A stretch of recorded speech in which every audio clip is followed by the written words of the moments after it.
বৈষম্য বিরোধী ছাত্র আন্দোলনের ডাকা রেজিস্ট্যান্স উইক কর্মসূচি ঘিরে সারা দেশ আবারও উত্তাল। সাবেক প্রধানমন্ত্রী শেখ হাসিনার বিচার দাবিতে ফের রাজপথে একজোট শিক্ষার্থীরা।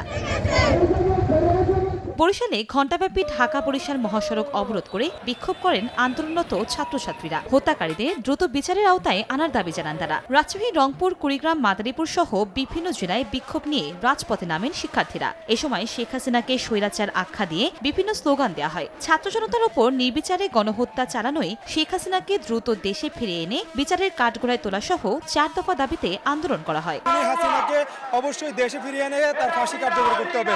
আমাদের আজকের এই কেন্দ্রীয় কর্মসূচির অংশ হিসেবে যে রেজিস্ট্যান্স উইক ঘোষণা করা হয়েছে তারই অংশ হিসেবে আমরা রাজশাহীর 0 পয়েন্টে আমরা এখানে এসে বিক্ষোভ সমাবেশ করছি। কুটচাল করতেছে, ষড়যন্ত্র করতেছে।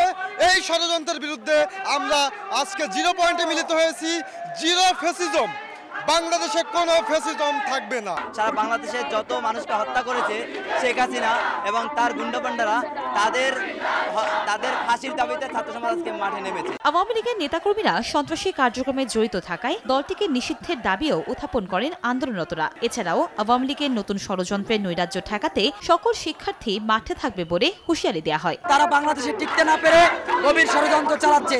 তাই আমরা চাই বাংলাদেশ আওয়ামী লীগে যারা ষড়যন্ত্রের সাথে জড়িত, খুনের সাথে জড়িত, তাদেরকে অতি দ্রুত অনতিবিলম্বে তাদেরকে বিচারের আওতায় এনে ফাঁসি কার্যকর করা হোক। শীঘ্রই 4 দফা দাবির বাস্তবায়ন না হলে আগামীতে কঠোর আন্দোলনের হুঁশিয়ারি শিক্ষার্থীদের।